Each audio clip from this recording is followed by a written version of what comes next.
Bonjour tout le monde. Dans cette vidéo, on va regarder quelques applications une application en particulier des fonctions quadratiques. Mais avant de faire ceci, on va réviser comment écrire l'équation d'une parabole. Ici, je vous donne les abscisses à l'origine et une autre morceau d'information. Dans ce cas, c'est le fait que l'image est plus petite ou égale à 8. Sachant que la fonction a ses abscisses à l'origine à 2, 0 et 10, 0, je sais que cette fonction a des facteurs de x-2 et x-10. Mais ce que je ne connais pas, c'est s'il y a un nombre à l'extérieur ici qui est multiplié par ceci, parce que les abscisses à l'origine ne sont pas affectées par ce nombre. En fait, à cause du fait que y est plus petit que 8, je sais que la parabole devrait s'ouvrir vers le bas. Alors, je sais au minimum que je devrais avoir un nombre négatif à l'extérieur ici. Pour le moment, je vais nommer cette valeur A. Il y a peut-être un A ici qui fait un étirement de ma parabole ou une réflexion dans ce cas de ma parabole. Sachant que j'ai ces abscisses à l'origine, je vais faire un petit esquisse. J'ai une abscisse à l'origine à 2, une abscisse à l'origine à 10. Et je sais que j'ai un sommet quelque part au milieu, exactement au milieu, en effet, et que ce sommet a une valeur de 8 pour y, parce que ça, c'est la valeur maximum de y. Y doit être plus petit que ce nombre. Mais je peux déterminer c'est quoi cette valeur de x, parce que cette valeur de x devrait être la moyenne de 2 et 10. Alors, le nombre qui est exactement sa moyenne de 2 et 10. Le nombre qui est exactement au milieu de 2 et 10, c'est 6. Donc, mon sommet, dans ce cas, c'est au point 6, 8.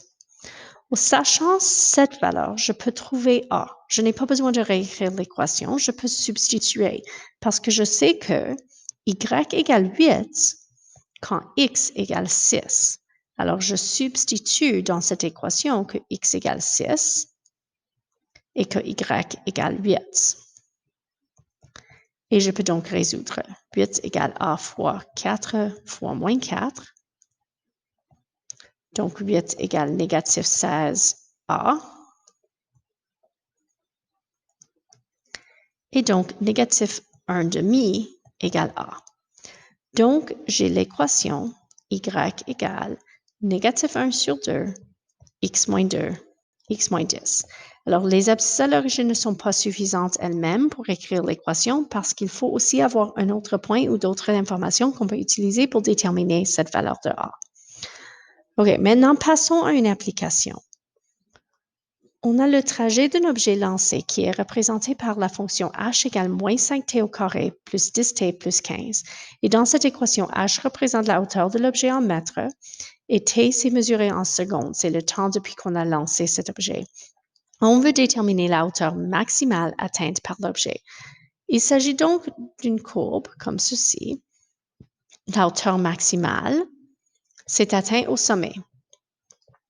Okay, pour une fonction quadratique, on a un maximum ou un minimum. S'il faut trouver un maximum ou un minimum, on cherche le sommet. Et on a cette équation quelque part. OK, on a ça. Si je cherche d'autres choses, la hauteur quand je l'ai lancé, c'est peut-être ce point. La hauteur, le temps que ça atterrit, c'est peut-être ce point. Mais la hauteur maximale, c'est au sommet. Alors, il nous faut le sommet. Pour trouver le sommet, quand on n'a pas la forme canonique, la forme où on voit facilement le sommet, on veut factoriser. Sur la forme factorisée, si on a h égale, la première chose que je remarque, c'est que chacun de ces termes est divisible par 5. Alors, je vais sortir le 5. C'est moins 5 fois t au carré. 10 divisé par moins 5, c'est moins 2, donc moins 2t. Et 15 divisé par moins 5, c'est moins 3. Et je factorise maintenant. Le produit, c'est moins 3. La somme, c'est moins 2. Donc, c'est t moins 3, t plus 1. Ce qui veut dire que les abscisses à l'origine sont quand t égale 3 et quand t égale négatif 1. Le négatif 1, c'est théorique parce que, évidemment, il n'y a pas une hauteur 1 seconde avant que je l'ai lancé. Et l'autre, c'est 3. Ça me dit immédiatement que l'objet atterrit après 3 secondes, mais c'est pas ça qui m'intéresse dans cette question. Maintenant, je veux savoir c'est quoi ce point au milieu, c'est-à-dire quel est le nombre au milieu de moins 1 et de 3. Well, le nombre exactement à mi-chemin entre les deux, c'est quand x égale 1. So, ça, c'est quand, t, je m'excuse, t égale 1. So, ça, c'est le moment où t égale 1. Je sais donc que ça atteint sa hauteur maximale après 1 seconde, mais c'est pas ça que la question veut savoir, demande. On veut savoir c'est quoi la hauteur maximale. Alors, j'ai besoin de calculer la hauteur dans cet instant. So, c'est quoi la hauteur de l'objet quand t égale 1? C'est-à-dire, la hauteur est égale à moins 5 fois 1 au carré, plus 10 fois 1, plus 15. Et quand j'évalue ceci, j'ai 20 mètres. So, la hauteur maximale est 20 mètres.